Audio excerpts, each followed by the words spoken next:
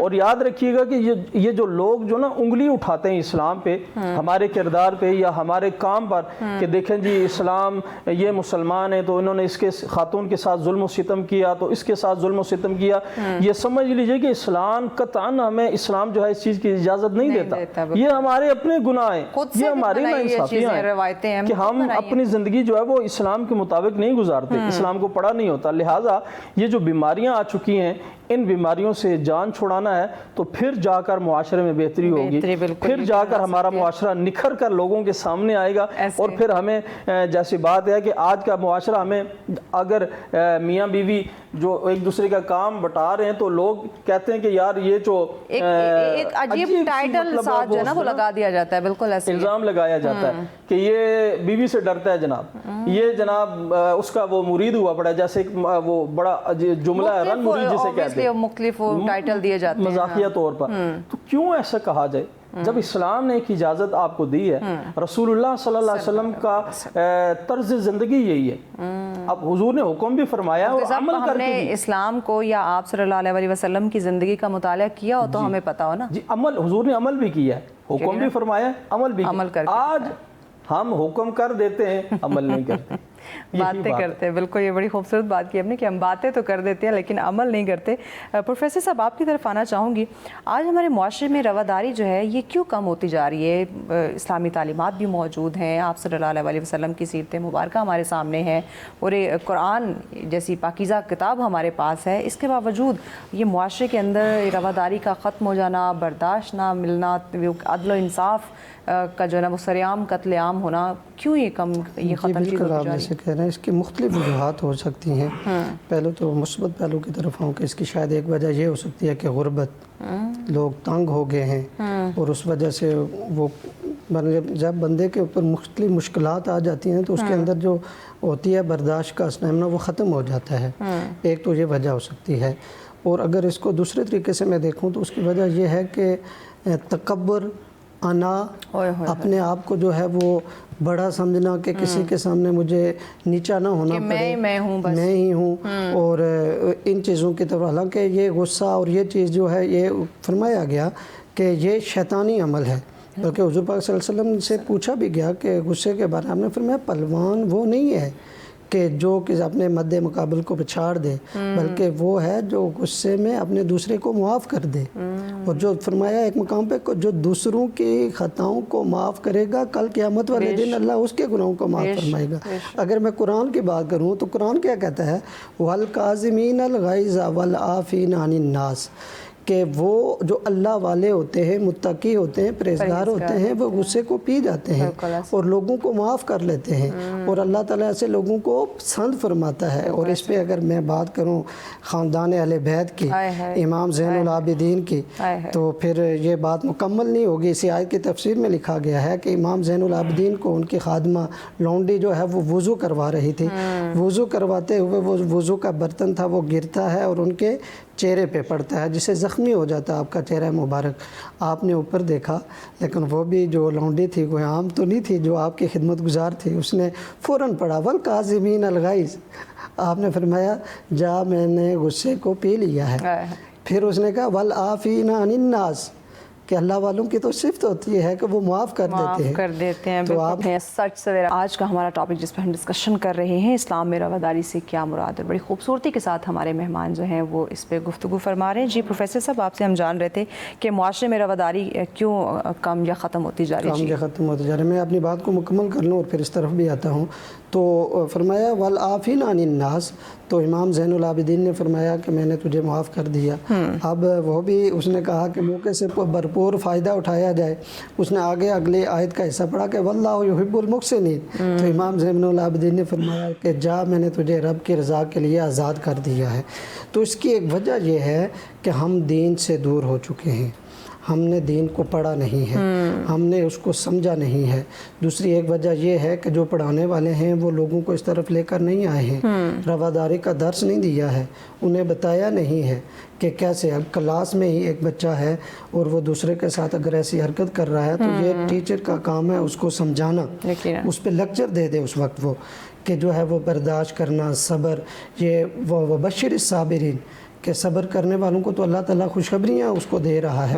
تو یہ چیزیں بتائی جائیں۔ علماء خطبہ جو ہے وہ جو ہے وہ بجائے اس کے کہ آج ہم جو ہے وہ سکیل لے کے بیٹھے ہوئے ہیں اور فیتے لے کے بیٹھے ہوئے ہیں کہ اتنا وہ وراء الورا ہیں جو بتا کے چلے گئے ہیں، ان کی عظمت اور شانوں کو بیان کیا جائے، یہ سکیلوں کو بندہ چھوڑ کے تو اس موضوع کی طرف بھی آیا جائے، لوگوں کے اندر جو ہے جو چیز بتائی جائے کہ یہ رواداری کیا ہے، صبر کیا ہے، اس کی عظمت کیا ہے، اس کی شان کیا ہے۔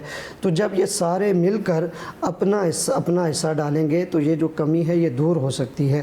تو میں تو یہی کہوں گا کہ ہر ایک بندے کو، اور خصوصاً جو ٹیچر حضرات ہیں اور جو علماء ہیں اور اس طرح جو لیکچرار ہیں، انہیں اس میں کردار ادا کرنا چاہیے، اور بچوں سے، کیونکہ فرد سے معاشرہ بنتا ہے، اور پھر والدین کو بتانا چاہیے کہ اب والدین اگر گھر میں ان کا رویہ سخت ہوگا، عدم برداشت ہوگی، اور وہ جو ہے وہ گھر میں گالم گلوچ ہوگی، تو آگے اولاد بھی ایسے ہی ہوگی۔ اس کے اندر بھی آپ نے دیکھا ہوگا کہ جو والدین لڑتے ہیں ان کی آگے اولاد بھی اسی طرح کی ہوتی ہے، جو والدین آپس میں گالیاں دیتے ہیں بچے بھی وہ گالیاں دے رہے ہوتے ہیں۔ تو یہ پورا جو ہے وہ اثر بچوں کے اوپر جا رہا ہوتا ہے۔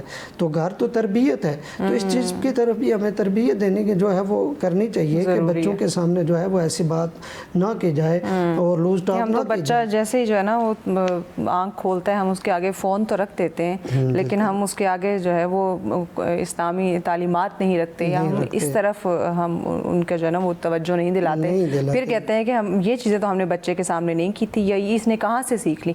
جو آپ نے اتنا خطرناک ہتھیار اس کے ہاتھ میں پکڑا ہے وہ وہاں سے سیکھ رہا ہے۔ بالکل، یہ میں بلکہ آپ کو بتا دوں کہ ایک دفعہ میں ناظرہ ہی پڑھا رہا تھا، تو ایک والدہ آئی میرے پاس، تو کہنے لگی کہ یہ میری بچی ہے، یہ آج کل گالیاں دیتی ہے، تو اس کو آپ جو ہے وہ سختی کریں۔ تو میں ذرا اتنا عرصہ ہو گیا پڑھاتے ہوئے، میں فوراً سمجھ گیا۔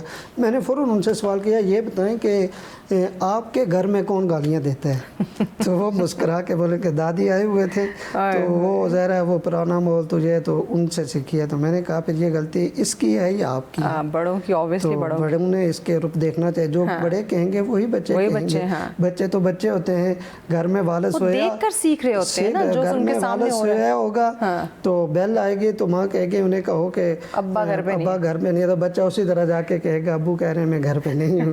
تو بچے تو والدین بچے سے من کے سیکھتے سچے ہیں. من کے سچے ہیں. تو اس طرف بھی جو ہے وہ اگر آپ کے بچے محلے میں کھیل رہے ہیں یا کوئی ایسے لوز ٹاک کر بھی گیا ہے تو کوئی آپ کے پاس آتا ہے کہ آپ کے بچے نے یہ حرکت کی ہے، تو بجائے اس کے کہ ہم سمجھیں اس کو معذرت کریں، ہم جو ہے اپنے بچے کو سیو کر رہے ہوتے ہیں، نہیں میرے بچے نے تو کبھی گالیاں دی ہی نہیں، میرا بچہ ایسا ہے ویسا ہے.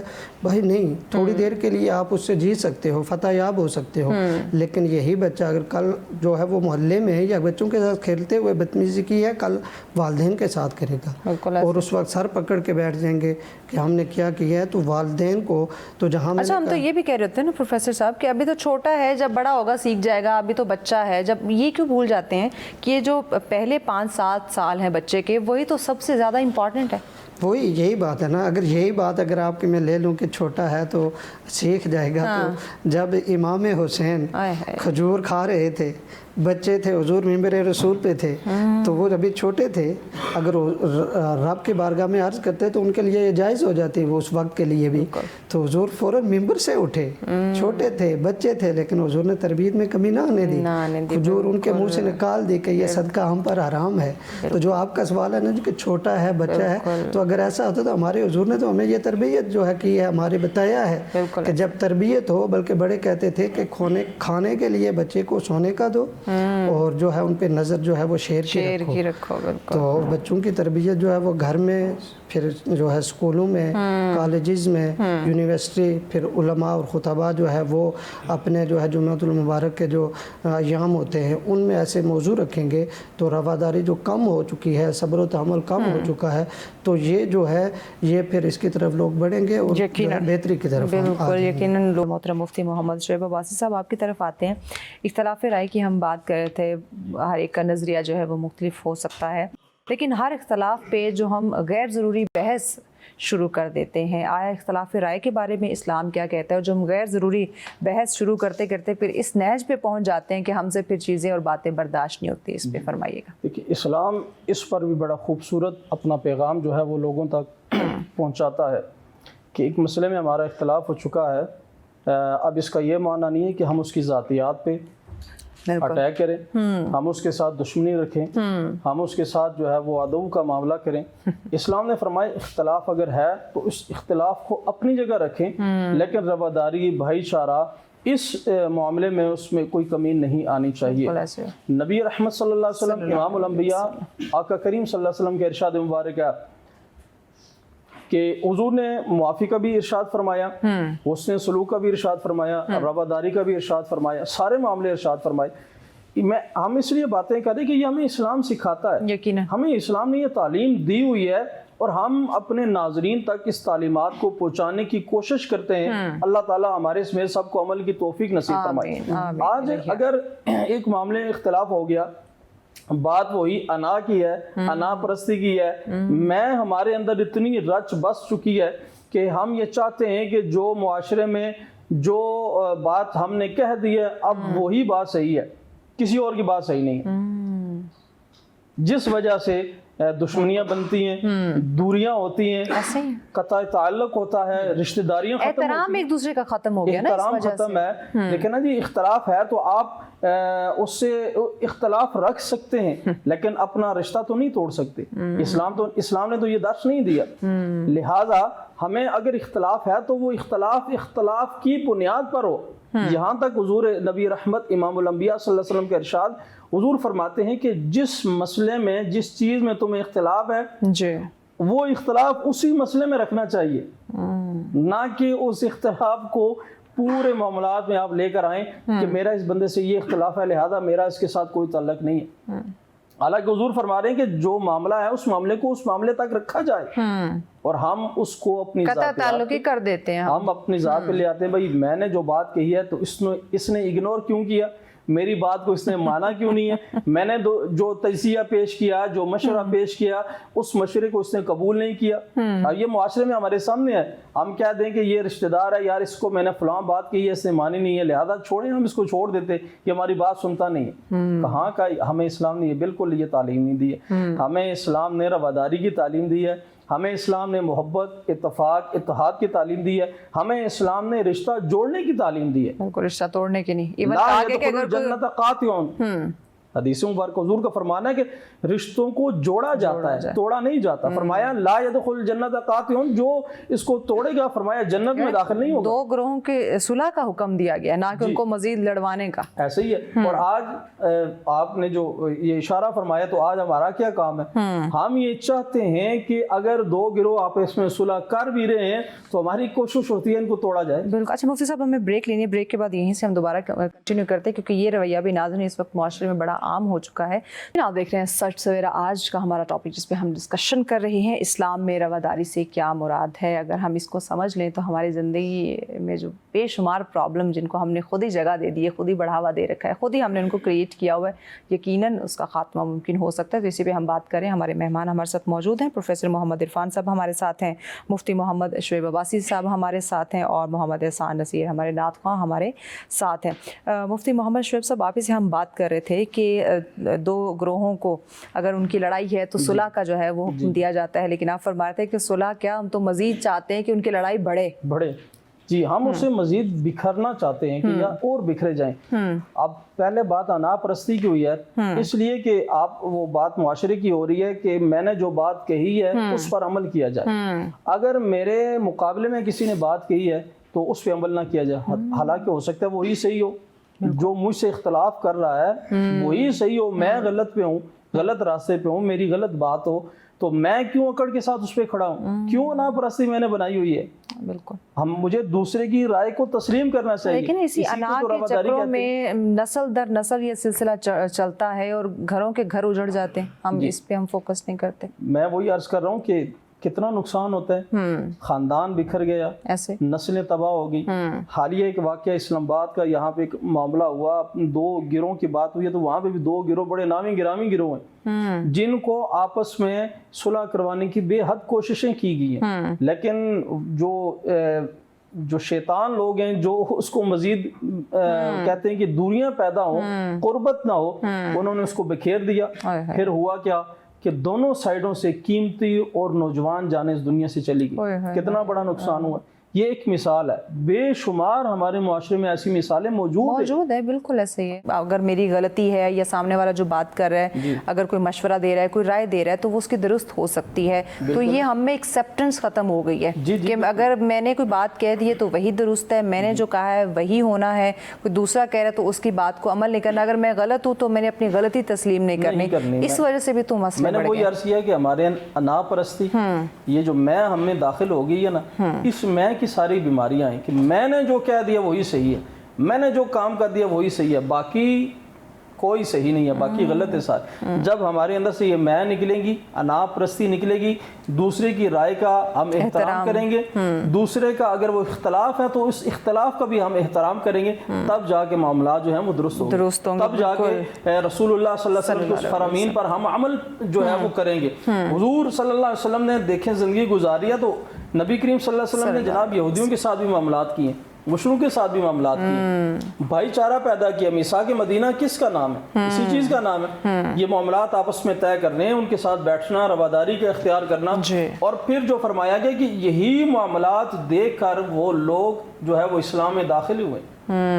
بالکل ایسے حضور نبی رحمت صلی اللہ علیہ وسلم کے اس عمل کو دیکھ کر، حضور کے فرامین کو دیکھ کر، حضور کے عمل کو دیکھ کر وہی لوگ اسلام جو ہے وہ اسلام میں داخل ہوئے، مسلمان ہوئے، اللہ نے انہیں کامیابیاں دی ہیں. لہذا آج ہم اگر اعلان کرتے ہیں، ہم لیکچر دے رہے ہیں، ہم سبق پڑھا رہے ہیں، ہماری اپنی زندگی میں پریکٹیکل اس پہ عمل نہیں ہے تو اس کا کوئی فائدہ نہیں. اور لہذا ہماری سب سے بڑی ناکامی یہ ہے کہ ہمارا جو ہے اس پہ پریکٹیکل عمل نہیں. بالکل یہی بات میں پروفیسر محمد عرفان صاحب آپ کی طرف لے کر آؤں گی کہ کیا ہم اپنے آپ کو کہلوانے کو تو کہتے ہیں کہ الحمدللہ وی آر مسلم، کیا واقعی ہمارے اندر ایمان ہے؟ اسلام جس طریقے سے کہتا ہے کہ مومنوں کو زندگی بسر کرنی چاہیے، کیا واقعی ہم اس پہ عمل کر رہے ہیں یا نامی گرامی بس ہم رہ گئے کہ ہاں الحمدللہ وی آر مسلم؟